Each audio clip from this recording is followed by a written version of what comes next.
Boa, tio Zezé, tamo junto. Obrigado pelo superchat. Aliás, o Adriano Barbosa mandou mais um superchat do tema que a gente vai falar agora. Então, eu vou ler o superchat do Adriano Barbosa. Eu tava esperando, segurando para ver se a gente chegava a 1.000. Estamos quase com 1.000 simultâneos. Então, galera, vai deixando o like, se inscrevendo no canal, para o YouTube entregar para mais gente, para a gente crescer cada vez mais. Vamos aumentar o tempo de live aí. Tudo depende de vocês. Então, a gente precisa da ajuda de vocês, que vocês compartilhem e se inscrevam no canal, ó.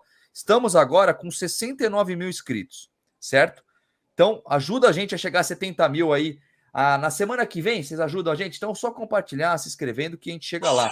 Estamos com 300 likes. Opa, fui eu? Não. Fui eu. Ah, tá. Achei que tinha sido eu, apertei play aqui. Estamos com 300 likes. É pouco para o que tem de gente simultânea. Então, vamos compartilhando. Ó, Adriano mandou o superchat mais um, obrigado. Edmundo, meu amigo, gostaria de saber sua opinião sobre essa situação do Maracanã, governador do Rio de Janeiro e nosso Vasco. Já vou passar para o Edmundo, obrigado pelo superchat, mas antes é bom a gente contextualizar, né? Eu vou até colocar aqui para a gente dar uma olhadinha na situação. Eu vou compartilhar na tela. Claro que a nota do Vasco da Gama foi bem grande, não dá para ler toda ela aqui, né? Mas é importante que a gente coloque que o Vasco colocou uma nota após, né, o Landim falar sobre o Vasco não queria entrar no consórcio de uma conversa que foi lá em 2019. Então, o pessoal se revoltou bastante com isso, né? E aí o Vasco emitiu uma nota desmentindo, falando que não é verdade, que o Vasco ofereceu a oportunidade de participar, do que o Flamengo ofereceu para o Vasco, essa oportunidade de participar da gestão do Maracanã. Tá uma confusão nos bastidores muito forte, né? E tá se intensificando. Edu, você é o cara para falar sobre isso, porque você já estava conversando comigo hoje à tarde sobre esse assunto. Eu queria que você falasse, além da sua opinião, sobre o contexto geral do que está acontecendo para a galera. Gui, pô, é revoltante, né, cara? Primeiro ponto. Lá atrás, em 2019, você falou muito bem, foi concedido o Maracanã para o Flamengo por 6 meses, né? E aí entra governo, sai governo, aí estende mais um pouco, e ali, nada de licitação, porque era uma outra diretoria do Vasco que não, enfim, demonstrou interesse na época pelo 19. Maracanã. 19, 4 anos, né? Pô, então, assim, acho isso uma sacanagem com o torcedor do Vasco. Acho que o Vasco está certo na nota. O Vasco, ano passado, durante a Série B, jogou no Maracanã, e existe uma tal isonomia, né? Não existe isonomia, na minha opinião, não existe. Eu acho que uma sacanagem e isso tem que ser resolvido. O Vasco colocou a nota, vai para a justiça, vai para o escambau 4, mas resolve o problema. Maracanã não é do Flamengo, Maracanã é do povo, Maracanã é do governo do estado do Rio de Janeiro. Então, eu acho isso uma sacanagem. Não, a faixa do Vasco não foi colocada no Maracanã no jogo entre Cruzeiro e Vasco, que foi cobrado do Vasco, um exemplo, 250 mil, no aluguel que é de 90 mil. Na verdade, uma despesa, né? Os bares e restaurantes não foram do Vasco, né? Foi para o tal do consórcio. E que papo torto é esse o tempo inteiro com a torcida do Vasco? Que sacanagem é essa? Por que o torcedor do Vasco incomoda tanto ao dirigente? E assim, o Rodolfo Landim está sendo muito infeliz nas colocações dele. Parabéns à diretoria do Vasco que emitiu essa nota. E não pode parar na nota, não. Vou repetir aqui, tem que resolver o problema. Mas São Januário sim, é nossa casa. Foi construído com o dinheiro do torcedor vascaíno. É um orgulho do torcedor vascaíno. Mas o Maracanã, o Edmundo falou aqui na última live, o Vasco é o primeiro campeão, o Vasco foi tricampeão brasileiro lá dentro, diversos outros títulos. O Roberto Dinamite é o maior artilheiro do Maracanã. Que papo é esse? Então, assim, não estão respeitando o torcedor do Vasco, que é um patrimônio aqui do estado do Rio de Janeiro. Gui e Edmundo, desculpa até pelo desabafo, porque essa situação revolta, né, cara? É revoltante. Não, você fica à vontade, tem que falar mesmo, né? E o Edmundo, passando para você já a bola, falando sobre. Também tem que contextualizar que o Flamengo, nos últimos 3, 4 anos, tem se envolvido em algumas polêmicas, né, nos bastidores, com outros clubes, com jogadores, etc. Várias coisas, né? Mas sobre esse assunto, cara, o que você acha? Eu queria saber a sua opinião sobre isso. E o que está acontecendo, cara? Eu acho uma sacanagem comparar uma coisa de 2019 e trazer à tona agora também, né, cara? Não, cara, lá atrás você pode não querer, não foi o caso, porque o Vasco desmentiu, Você pode não querer, mas agora você tem o direito de querer se há uma nova licitação. O que de fato está acontecendo, porque o Maracanã sempre foi subsidiado pelo governo do Estado.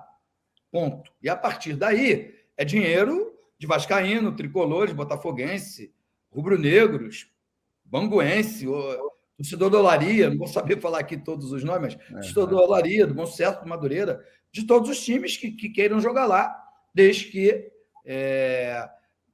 consiga arcar com os custos. Quando veio a Copa de 2014, que teve um consórcio que administrou o Maracanã passou a ter um dono. Tanto que esse consórcio já até saiu. E aí ninguém quis arcar com os custos. Tanto que o Maracanã ficou meio abandonado durante um período. O Flamengo, que é o time que não é o único que não tem estádio, o Fluminense também não, mas durante muito tempo o Fluminense jogou nas Laranjeiras, né? O Flamengo não por não ter estádio, foi quem mais jogou ali, se achou dono, né? E aí fez um consórcio com o Fluminense, mas acho que isso para administrar, né? Para bancar os custos, não para proibir os outros times de jogarem lá.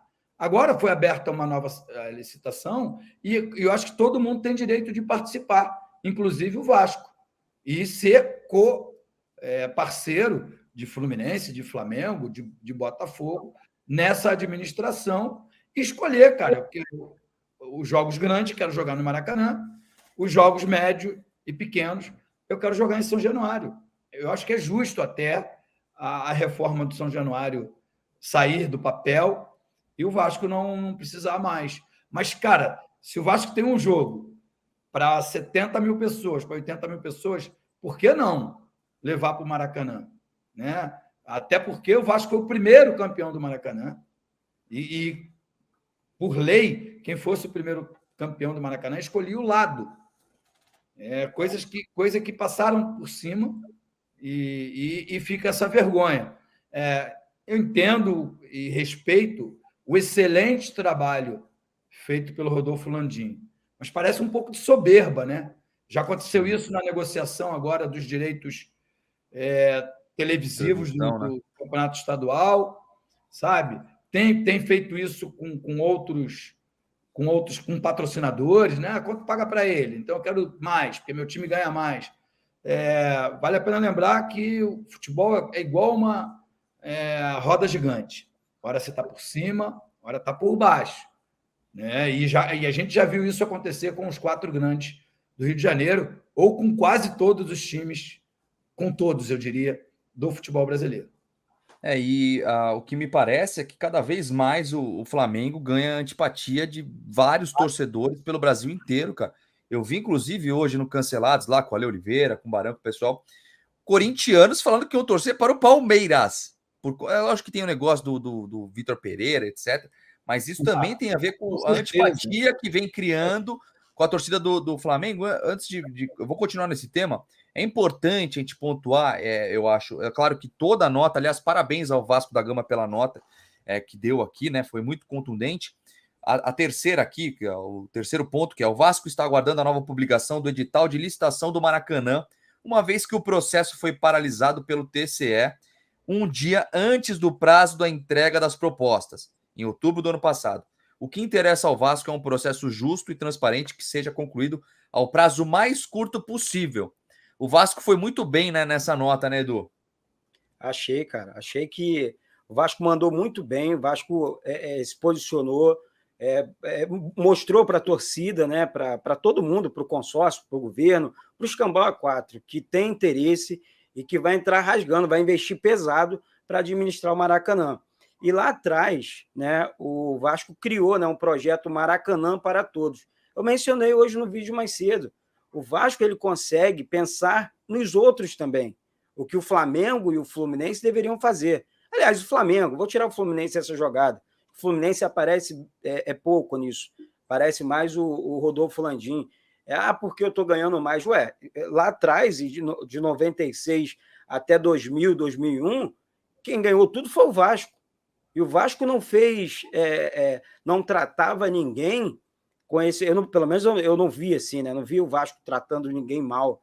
Pelo contrário, o Vasco cedeu diversas vezes o estádio de São Januário para o Botafogo, para o próprio Fluminense, e até o Flamengo jogou em São Januário, né, no passado. Né, a história disso eu não vi, porque parece que o Eurico, enfim, nos últimos anos negou São Januário para o Flamengo. Mas tentaram também.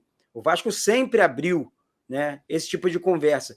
E São Januário sempre foi quebrado, destruído pelos torcedores. Torcedores não, vândalos, né? Quem faz isso, na minha opinião, é vândalo. Não tem que quebrar nada, não tem que quebrar patrimônio de ninguém. E assim, o Vasco foi bem voltando, tem que resolver esse problema. O Maracanã é nosso, é do povo, da população carioca. O Vasco tem estádio, sim, mas tem o direito de jogar no estádio. Tá? Tipo, foi o maior estádio do mundo e tal. O Vasco tem direito, tem história e ponto. Eu vi, assim, só para finalizar, de um colega nosso, não vou mencionar o nome, muito legal, o Flamengo reforma o Maracanã e o Vasco destrói com seus jogos. Que história, que papo torto é esse? Então eu vou alugar uma casa, eu alugo uma casa, porque a casa não é minha. Eu vou destruir a casa e entregar para o dono depois a casa acabada, porque eu estou explorando. Peraí, o Flamengo recebe ali, o Flamengo tem a obrigação de reformar um gramado e entregar para os próximos clubes em perfeitas condições para os jogos. Ponto. O Flamengo não explora, não recebe daquele, ele não tira receita dali. Então, assim, é coisa que eu prefiro não falar para não falar besteira no ar. Porra, sacanagem. O Fábio tá mandando, gente, que hipocrisia, não vem com essa de Maracanã para todos, cada um pensa em si, sempre foi assim no futebol. Mas, ô Edmundo, o que acontece nos últimos anos, né, vem afastando um pouco o Flamengo de outros dirigentes de outros clubes. Por que você acha que essa postura vem sendo adotada? Na minha opinião, vem sendo adotada, não sei se na sua também, né? Não, essa postura vem sendo adotada, né, de um modo geral, querendo dizer que não tem mais rival no Rio de Janeiro, né, querendo essa rivalidade interestadual, mas o Palmeiras não, o Palmeiras continua tendo como rival o Corinthians e o Corinthians tendo o Palmeiras como rival. Eu acho que assim, tem momentos que a sua administração é boa e você consegue ter dinheiro para contratar os principais jogadores, e foi isso que aconteceu, depois que o Flamengo se organizou ali na época da Patrícia, Bandeira de Melo, e o Landim está surfando essa onda. O futebol brasileiro dá muito prestígio, né? Eu digo, presidente de clube, enquanto presidente de clube, ele liga para o presidente da República e é atendido. Enquanto torcedor normal, não. Então, talvez essa soberba tenha subido a cabeça. Só que as pessoas só falam dos atletas, né? E não falam dos dirigentes. E todo mundo tem muito medo de falar do Flamengo, porque como eles têm uma torcida gigante, uma audiência gigante, as pessoas ficam com medo de falar a verdade. Mas o que eu entendo é uma grande soberba, porque ele não pode se sentir dono de uma coisa que é do povo da cidade do Rio de Janeiro.